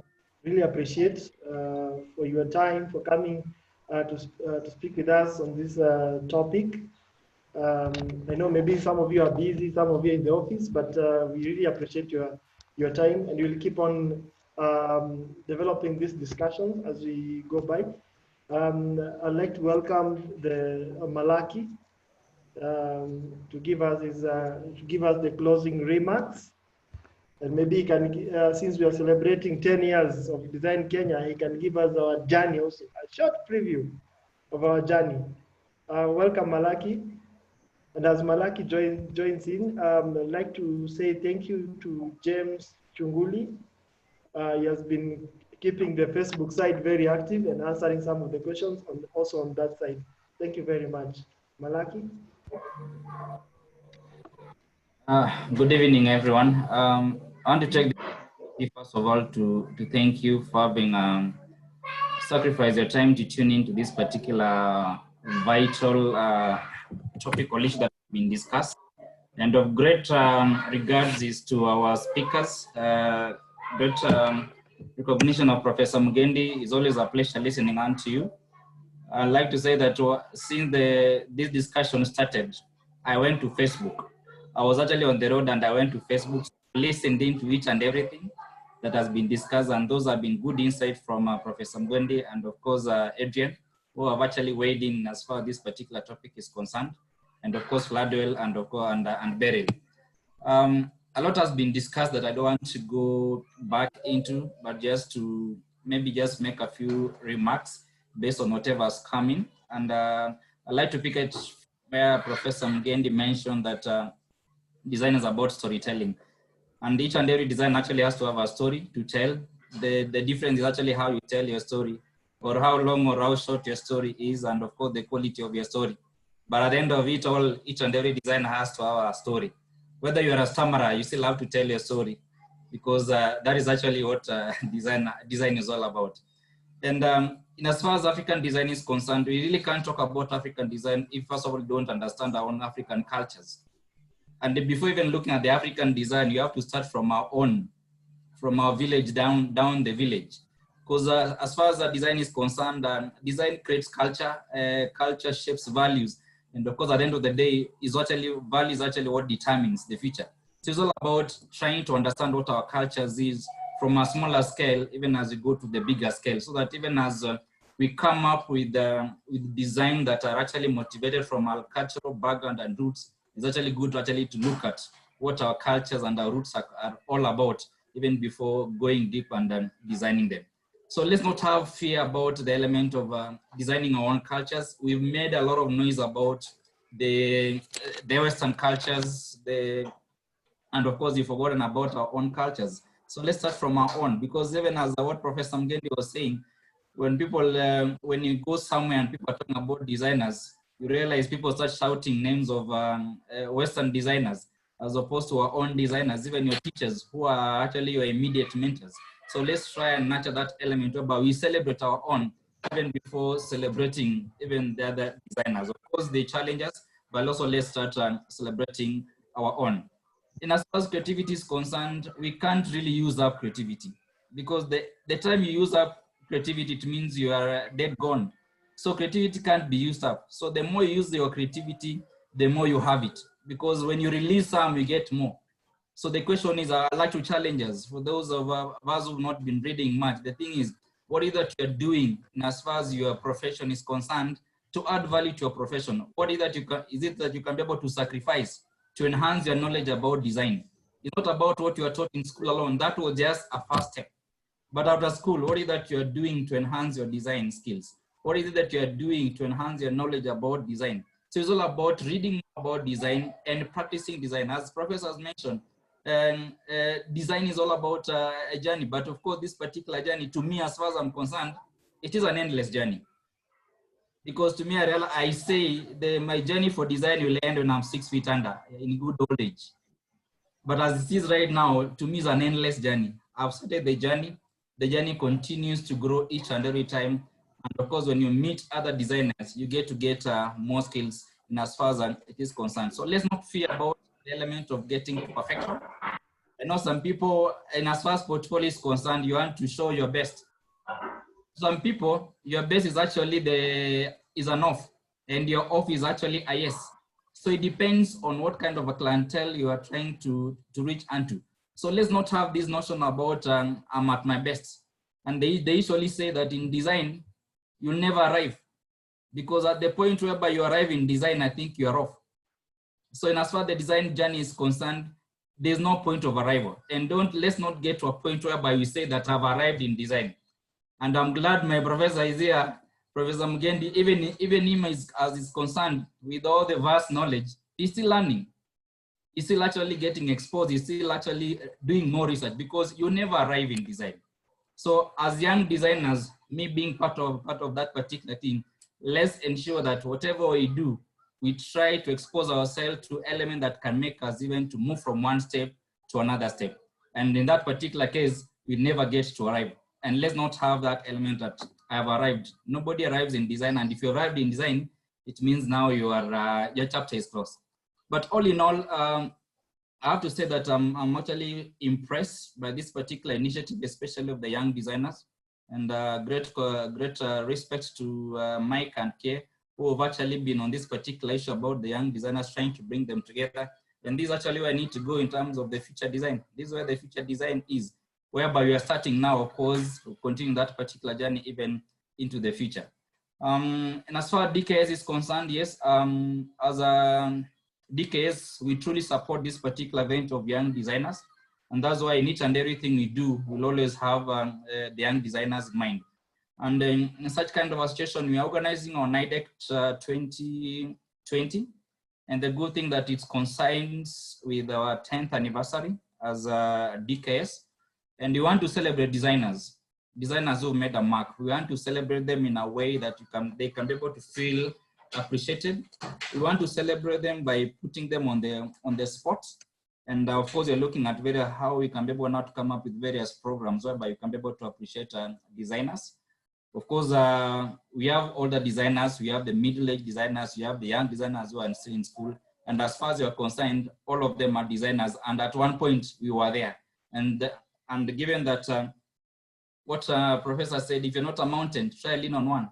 Right now, I'm not yet a mountain, but of course, I know there are mountains there that I'm leaning, that I intend to lean on, and I'm leaning on. So the question is, are you a mountain? And if you're not a mountain, which mountain are you leaning on?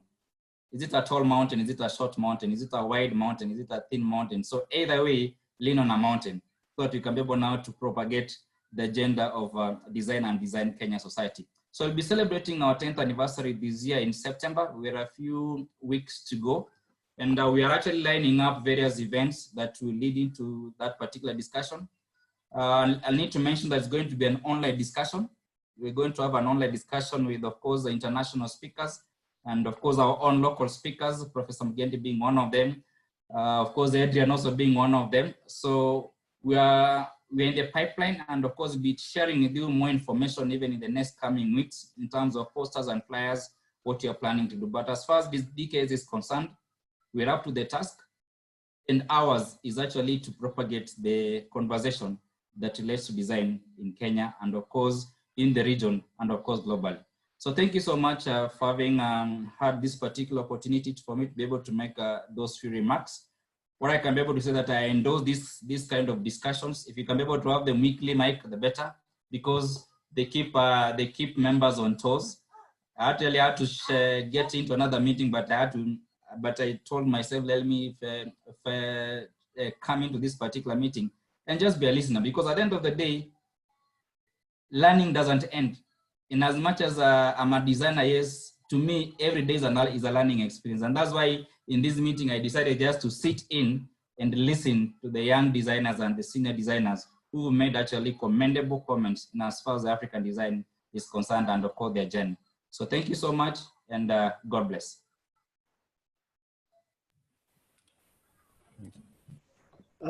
Thank you, Malaki, for that closure.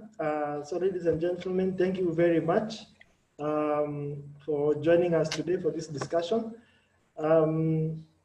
You can still follow us through our social media platforms. You can also check out our website for more information about us. I've posted on the chat our website link, and also for the Nairobi Design Week, because we work together in these conversations about design. If you want to register as a member of Design Kenya, you also use our website to do the registration. And we welcome all of you to become members of Design Kenya and also to push the design agenda forward. Thank you very much. For the young people in the group, happy International Youth Day. And that's why we hosted it on this specific day, because this is your day. And we thank you very much. Thank you very much, our speakers. Vladimir, thank you very much for joining us from Tunisia. And we are very grateful to all of you. Thank you very much. Thank you, everyone. Thanks, and keep well. Thank you. Thank you, Mike. Thank you, everyone. Thank you. Feel free to leave.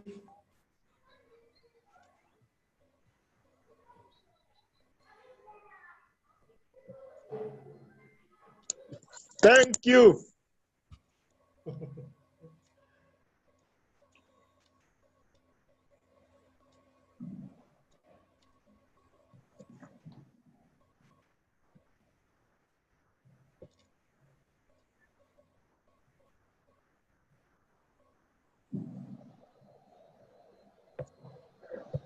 Thank you, Desmond.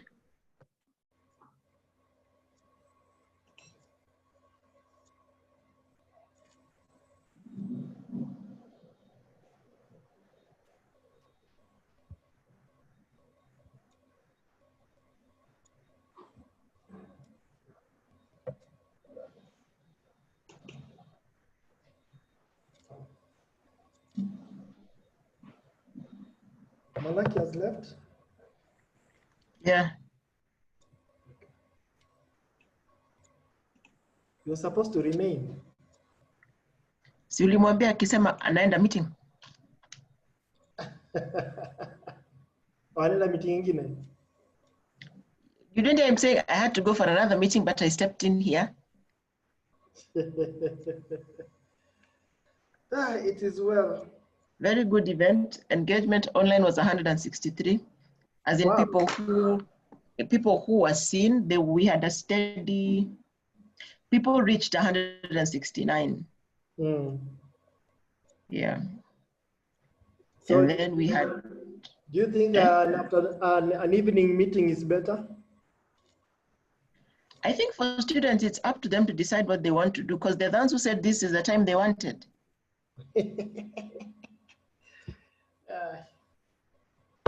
Because remember, we've been doing them at this time because of them. So either wamechoka, but let me tell you. Yeah. The fewer people you have in the room, the easier to manage, the better. Yes. Few people in a room is not a problem, especially because we're live streaming. Yes. Yeah. It is well. It's very well.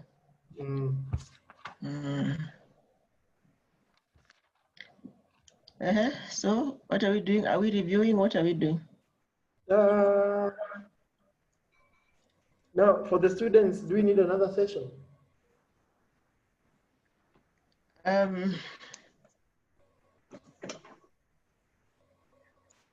First of all, stop sharing your screen.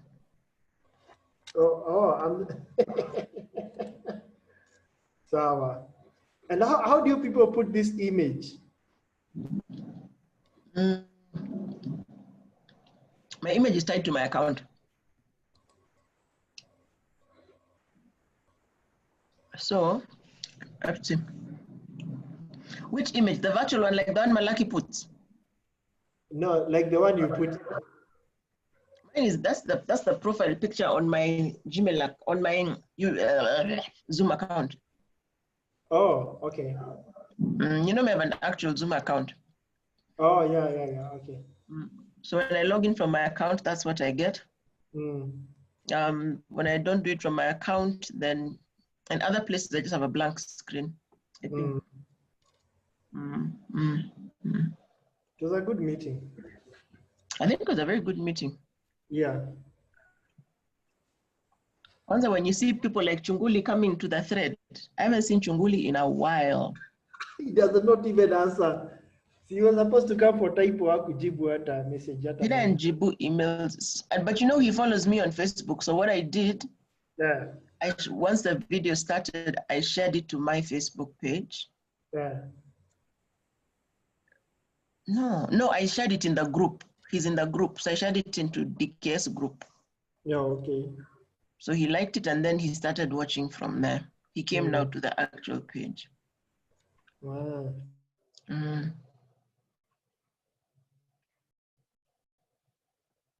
I think we did a good job, if you ask me. You know that poster that I did yesterday? I think we're going to start doing that. Yes? Pardon? You know the poster with people's faces and just the yellow one before we put up the actual poster? Because now I couldn't put up the poster without the changes. Dan was not responding. Yeah, so that's how I put that one together the night before. As we figure out what we are doing on WhatsApp, we need to figure out what to be doing on the DKS group, the Facebook group.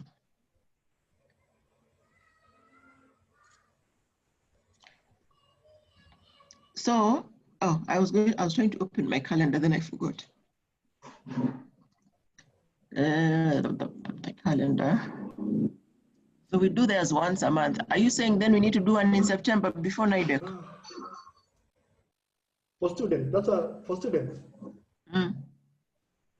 What will we manage? I don't think so, because the other DKS is on the 27th, which would either mean we do it on the, so we can't do it on the 2nd. So it would mean doing another one on the 9th. 9th. Unless we do what, I was thinking instead of doing a speaker session, what if we do an ask a mentor session, ask the mentor, or just a mentorship session? I don't know. Where one evening you just come in and you sit and guys ask questions, like a fireside chat. I don't know. What you think?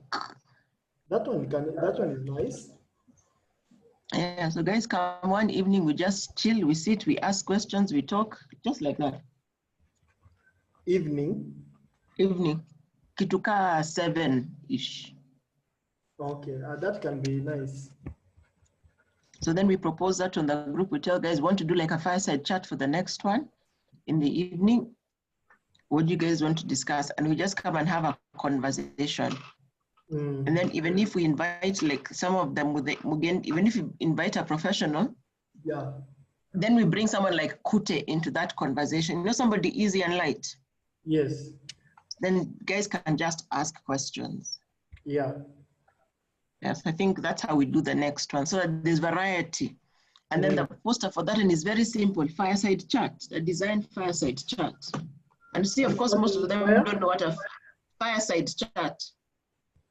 But most of them don't know what that means. Fireside is a corporate term. So unless you just call it a hangout. Or design students chill zone, something like that. Kitu anaweza elewa. Uliza Slim what words we use. I don't know. Maybe that can be very interesting. Yeah, something like that. Let's just come and talk. Yeah. That's nice.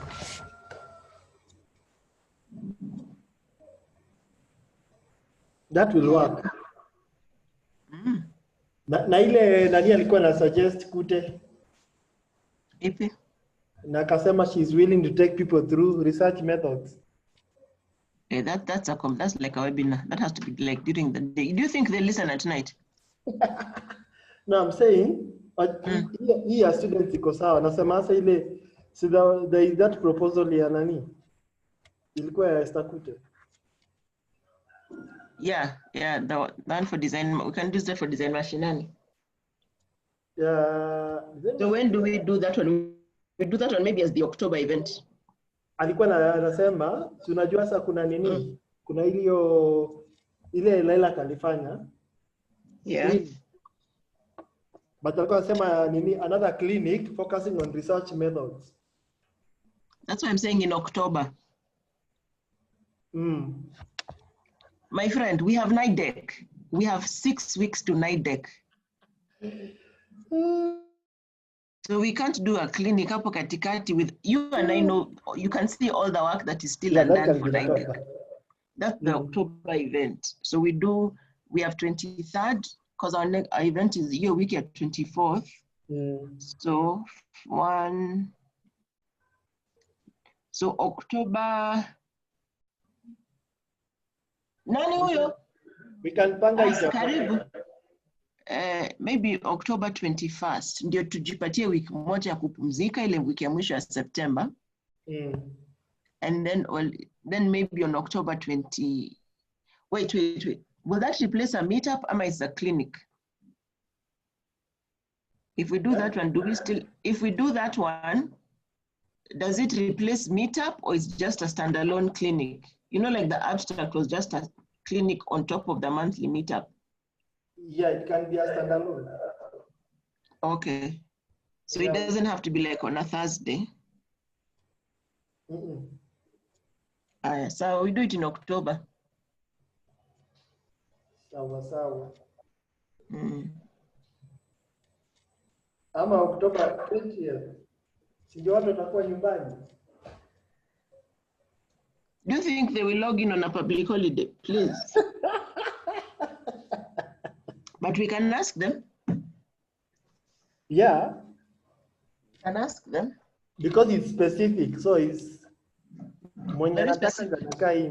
So we need to determine who we are inviting for that one.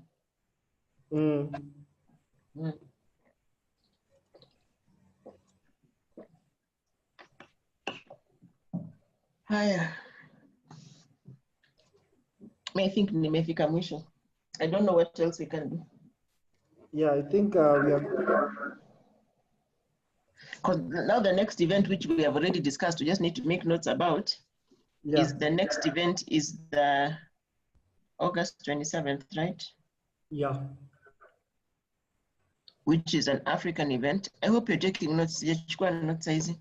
Yeah, I have my very beautiful book that I dedicated to Design Kenya. Which one is that? Ebu show picture. The gift Ile from lilac. Lilac.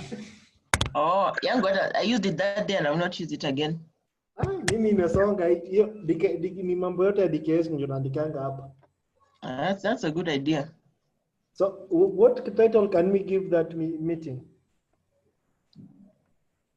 First of all, what's our desired outcome?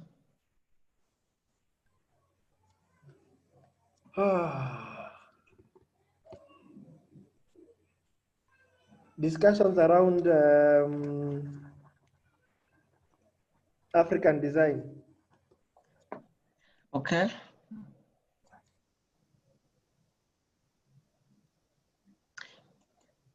I found Beryl's comment interesting because I realized she didn't quite get what we meant, what we are pushing as African design.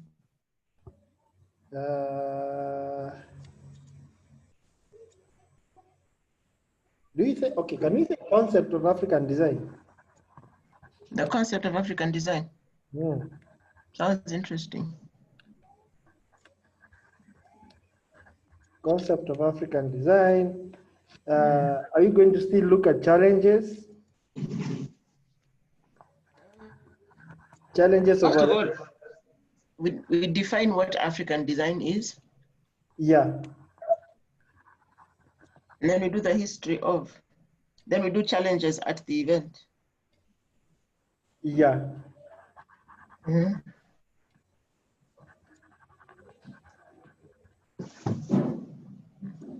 Definition of African design. You said history. We do the history. And then we can now talk about the Adinkra symbols, the elements of African design.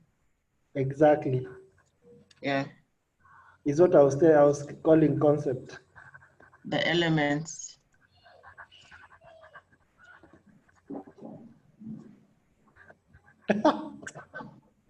Yesterday we were discussing about elements and principles of art for our product design course. I asked those people, and some of them are from Tibet, different institutions. I was asking, boss, how can you put elements of art instead of elements of design? Hawaelewi.